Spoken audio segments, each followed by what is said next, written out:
नमस्कार। आकाशवाणी जयपुर अजमेर से प्रस्तुत है प्रादेशिक समाचार।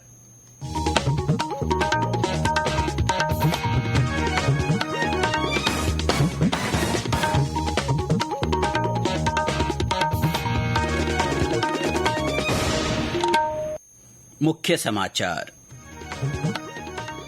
मुख्यमंत्री भजनलाल शर्मा ने कहा, सरकार का लक्ष्य औद्योगिक विकास और निवेश को बढ़ावा देना। राइजिंग राजस्थान समिट को लेकर सेवानिवृत्त आईएएस और आईपीएस अधिकारियों के साथ की चर्चा। विधानसभा अध्यक्ष वासुदेव देवनानी ने कहा, नई शिक्षा नीति राष्ट्र को विकास के पथ पर आगे बढ़ाएगी। जयपुर आयुक्तालय के 23 थाना अधिकारी सहित 32 पुलिस निरीक्षकों के तबादले। और स्वच्छता ही सेवा अभियान के दौरान प्रदेश में सफाई जागरूकता कार्यक्रम। जयपुर में पुलिसकर्मियों ने किया श्रमदान।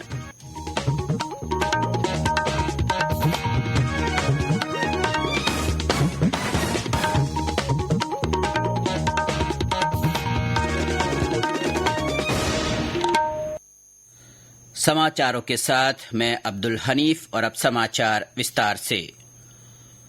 मुख्यमंत्री भजनलाल शर्मा ने कहा है कि राज्य सरकार का लक्ष्य प्रदेश में औद्योगिक विकास और निवेश को बढ़ावा देने के लिए बेहतर अवसरों का निर्माण करना है। इसके तहत प्रदेश में rising Rajasthan global investment summit का आयोजन किया जा रहा है।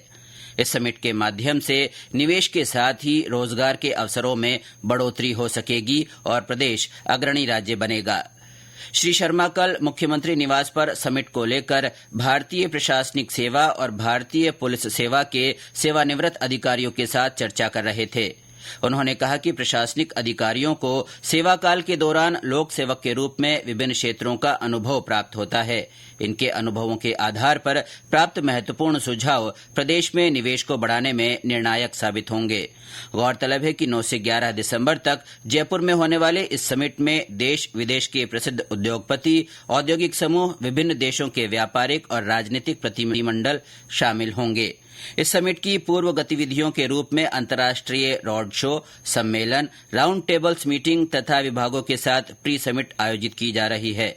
बैठक में मुख्य सचिव सुधांशु पंत, अतिरिक्त मुख्य सचिव शिखर अग्रवाल, प्रमुख शासन सचिव आलोक गुप्ता और उद्योग विभाग के प्रमुख शासन सचिव अजिताभ शर्मा सहित विभाग के उच्च अधिकारी मौजूद रहे। विधानसभा अध्यक्ष वासुदेव देवनानी ने कहा है कि नई शिक्षा नीति राष्ट्र को सही अर्थों में विकास के पथ पर आगे बढ़ाएगी।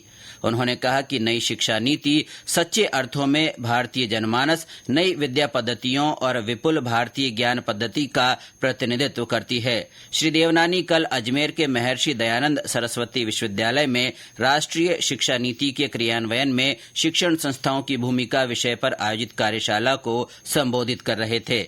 इस मौके पर उन्होंने कहा कि शिक्षा नीति 2020 के क्रियान्वयन से भारतीय ज्ञान परंपरा का पुनर्स्थापन होगा और राष्ट्रीय पुनरुत्थान के लिए भारत को द ट्रेजरी ऑफ नॉलेज के रूप में स्थापित किया जाएगा। आम आदमी पार्टी की वरिष्ठ नेता आतिशी आज दिल्ली की मुख्यमंत्री के रूप में शपथ लेगी। शपथ ग्रहण समारोह राजनिवास में होगा, जहां दिल्ली के उपराज्यपाल विनय कुमार सक्सेना आतिशी और उनके मंत्रिपरिषद के सदस्यों को शपथ दिलाएंगे। राष्ट्रपति द्रौपदी मुर्मू ने शपथ ग्रहण की तारीख से आम आदमी पार्टी की वरिष्ठ नेता आतिशी को दिल्ली का मुख्यमंत्री नियुक्त किया है। राष्ट्रपति ने 5 मंत्रियों की नियुक्ति को भी मंजूरी दी है। सुश्री आतिशी कांग्रेस की शीला दीक्षित और भाजपा की सुषमा स्वराज के बाद दिल्ली की तीसरी महिला मुख्यमंत्री होंगी। प्रधानमंत्री नरेंद्र मोदी के नेतृत्व वाली सरकार के तीसरे कार्यकाल में पहले 100 दिनों में किए गए महत्वपूर्ण कामों के बारे में जानकारी देने के लिए आकाशवाणी जयपुर के प्रादेशिक समाचार बुलेटिनों में विशेष श्रृंखला चलाई जा रही है।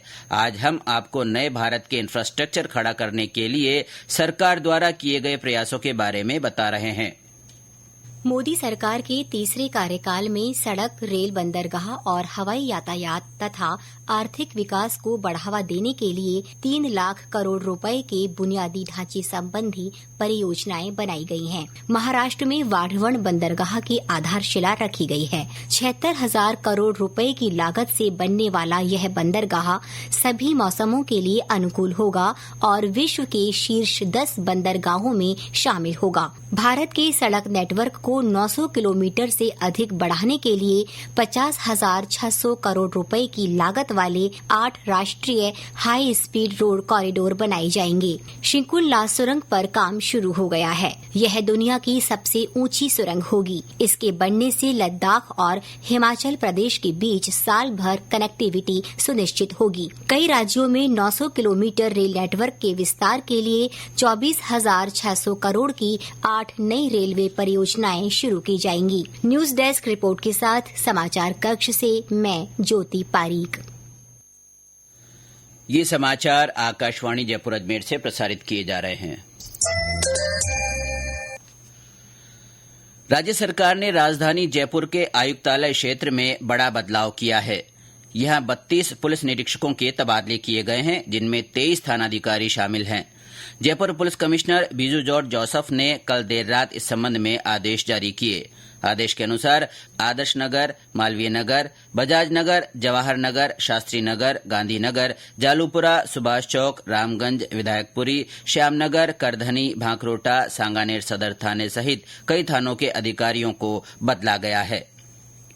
भ्रष्टाचार निरोधक ब्यूरो एसीबी की टीम ने देवस्थान विभाग में सहायक आयुक्त कृष्ण कुमार खंडेलवाल को 3,60,000 रुपए की संदिग्ध राशि के साथ गिरफ्तार किया है।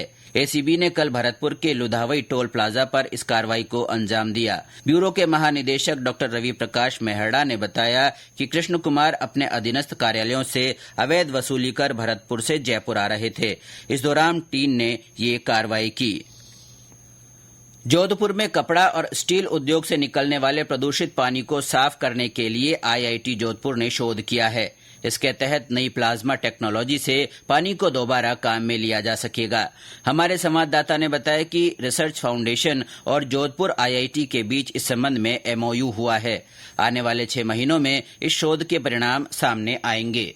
जोधपुर आईआईटी के भौतिक विज्ञान के प्रोफेसर के नेतृत्व में ये शोध पूरा हुआ है। इनमें 111 नैनोमीटर क्रिप्टॉन क्लोराइड एक्साइमर पैराबैंगनी प्रकाश स्रोत का विकास किया गया है। इस विधि से रिएक्टिव ब्लैक 5 जैसी डाइस को आसानी से तोड़ा जा सकता है और प्रदूषित पानी को कृषि योग्य बनाया जा सकता है। जोधपुर में टेक्सटाइल की करीब 300 और स्टील की करीब 70 से ज्यादा इकाइयां हैं। इनमें से 18 MLD पानी प्रतिदिन निकलता है। यही पानी CETP से ट्रीट होकर जोजरी नदी में जाता है और आगे कई गांवों में प्रदूषण का कारण बनता है। आईआईटी की नई शोध से प्रदूषित पानी को उपचारित करने की एक नई उम्मीद जगी है। रामेश्वर बेड़ा, आकाशवाणी समाचार, जोधपुर।